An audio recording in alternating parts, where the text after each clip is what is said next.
Bonjour les amis, comment vous allez? J'espère que vous vous portez très bien. Moi aussi, je me porte merveilleusement bien. D'accord. Aujourd'hui, nous allons continuer avec la présentation de notre logiciel de gestion commerciale et de facturation professionnelle. Une brève résumé sur les anciennes présentations de la fois dernière qui s'était résumé sur les différents éléments fondamentaux, à savoir les différentes unités, les différents tasses, c'est-à-dire TVA, les différents libellés, les différents fournisseurs, les différents clients, et plus précisément les différentes catégories auxquelles ces dernières appartiennent. Donc nous avons montré l'importance de ces éléments fondamentaux que nous allons détailler du mieux que nous pouvons. Car parmi ces éléments fondamentaux, nous en avons d'autres que nous n'avons pas beaucoup présentés, que nous allons les noter au fur et à mesure de nos prochaines présentations. Aujourd'hui, nous allons continuer avec le prochain module, c'est-à-dire les articles. C'est-à-dire les articles, c'est-à-dire les produits. Plus précisément, les éléments sur lesquels toute notre présentation va tourner. D'accord. Au nom des articles et produits, nous avons ce que nous appelons les familles d'articles. D'accord. Les familles, c'est quoi? C'est l'ensemble des subdivisions auxquelles nous pouvons classer les articles.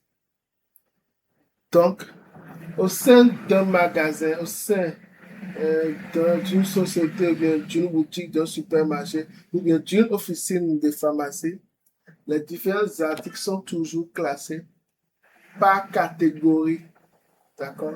Donc, c'est dans ces catégories que nous allons classer les articles selon leur espèce, selon leur contenance et parfois selon leur prix. D'accord? Donc, ici, nous allons démarrer avec les éléments d'un quincaillerie. D'accord? Donc, nous allons plus nous appesantir sur la cimenterie, la plomberie. D'accord? Et après, nous allons nous appesantir sur une officine. D'accord?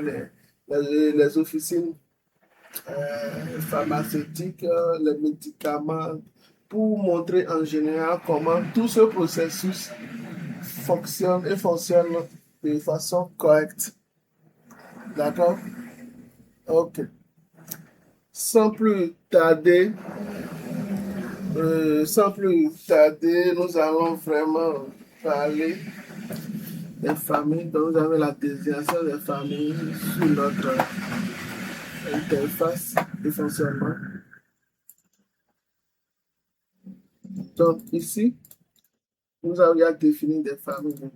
Donc, il y a défini les familles. D'accord. Nous avons les articles tels que les ciments, les fers à béton. Donc, nous avons les céréales, nous avons les médicaments. Comme je vous ai prévenu, on aura certains éléments dans nos prochains exposés. Donc, rapidement, nous pourrons ajouter une famille. On va présenter une famille pour la plomberie. PL, c'est sa codification, sa désignation. Plomberie. D'accord. Donc, nous faisons l'enregistrement, nous validons l'enregistrement, la désignation plomberie. Donc, comme vous le voyez. Donc, ça veut dire, lors de la définition des différents articles, nous aurons aussi des articles qui seront catégorisés suivant la plomberie. D'accord. Donc, ici, nous avons la famille des différents produits qui nous sont montrés. Après, nous allons passer à la phase de la présentation des articles et des produits. Donc, au début, je vous ai déjà présenté ce qu'un article, ce qu'un produit. C'est l'élément de base sur lequel tout le travail va fonctionner. c'est le substance. D'accord? C'est l'élément substantiel plutôt qu'un client achète ou bien qu'un fournisseur nous livre ou bien l'élément que nous-mêmes nous achetons. D'accord? Ok.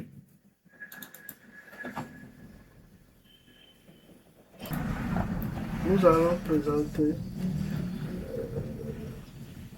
l'interface de définition des produits. D'accord? Ok. Maintenant, nous avions, comme sur notre gauche, nous avons automatiquement les catégories ou familles auxquelles appartiennent les différents produits. Et nous avons les ciments, donc c'est ce qui nous intéresse le plus, nous avons les ciments. Donc ici, nous avions les différents produits, d'accord, qui sont liés à la catégorie ciment, qu'on peut aussi appeler cimenterie. Mais la cimenterie, comme je vous ai dit, c'est un ensemble de structures qui s'appelle cimenterie. Donc, plomberie, d'accord. Les plomberies, donc nous allons créer la famille des plomberies. Nous allons rapidement créer un article. Donc ici, nous allons créer. Nous présentons l'interface de création des articles. D'accord? Donc ici, pour préciser, nous allons définir la plomberie.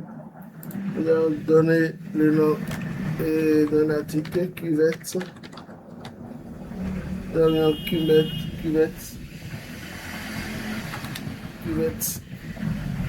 modèle M3. D'accord? Après, nous allons définir l'unité. Ici, vous voyez. Une pièce. D'accord, donc on va définir l'unité de notre cuvette. Ça se vend en détail, d'accord. Une pièce, c'est-à-dire on va définir l'unité, une pièce. D'accord, on peut définir une boîte, d'accord. Détail, ok, donc on m'a demandé que je n'ai pas précisé la codification. Une pièce, je peux avoir une codification PC. D'accord. Laisse-moi effectuer. Donc, une pièce. D'accord. Donc, ça veut dire que au niveau de la plomberie, les cuvettes du modèle M3 sont d'unité pièce PC. D'accord. Donc, nous pouvons aussi ajouter des images si nous le voudrons. D'accord. Donc, laisse-moi effectuer un succès. Donc, au niveau de la plomberie, comme vous avez remarqué, il a bel et bien sélectionné une cuvette. Nous allons plus créer plutôt une cuvette. D'accord, donc vous avez la possibilité d'apporter des modifications, tout ce que nous voulons. Maintenant, ici, ce qui va maintenant nous intéresser, c'est d'apporter des informations telles que les prix d'achat, les prix de vente et toutes les informations essentielles. D'accord, donc nous allons cliquer sur l'initialisation du compte des articles. C'est ce module qui nous permet d'affilier des prix. D'accord? Quel que soit le prix d'achat auquel je l'achète, quel que soit le prix de vente auquel moi je le vends, et de pouvoir préciser le prix auquel chaque fournisseur me le vend. D'accord? Donc, il faut voir même que le prix d'achat se refuse, mais je ne pense pas. D'accord? Donc, nous cliquons simplement sur une du compte. D'accord? Donc, voilà ce qui nous est présenté. Donc, pour notre cuvette de catégorie M3, nous avons demandé la TVA, d'accord? C'est ça. Donc, nous appelons une TVA. Ça, c'est les différents TVA qui font partie des éléments fondamentaux que j'ai définis au début de cette présentation, d'accord? Après, je demande le prix de vente minimum, c'est-à-dire lors des ventes, il faut savoir qu'il y a des prix de vente auxquels il ne faudrait pas dépasser. Donc, le programme peut surveiller. Donc, lors des ventes de produits, on fait attention. Donc, même s'il y a des réductions qui se font, il ne faudrait pas que les prix de vente à la fin puissent dépasser certaines marges. D'accord? Donc, nous allons, donc, je crois qu'actuellement, il y a un seuil de 75 000, le prix minimum est de 75 000. Le prix de vente maximum, c'est-à-dire le prix de vente réel, auquel on le vend, c'est de 95 000. D'accord. Maintenant, nous avons la quantité disponible en stock. D'accord. Donc, plus c'est un début, sinon, normalement, on n'a pas besoin de définir une quantité. Mais nous pouvons mettre une douzaine de quantités disponibles. Quantité alerte, comme le terme le distingue si bien, la quantité alerte est la représentation d'urgence. Après, nous avons le seuil quantitatif. Et c'est fini. Donc, je veux le prix d'achat. D'accord. Au prix standard que nous on le paye, on peut le dire 70 000. Mais ça, c'est le prix standard. Après, nous allons voir dans la seconde vidéo comment nous définissons les prix d'achat des articles selon les fournisseurs. Comment nous utilisons ce prix lors de la définition des commandes d'achat, des commandes de vente et ainsi de suite.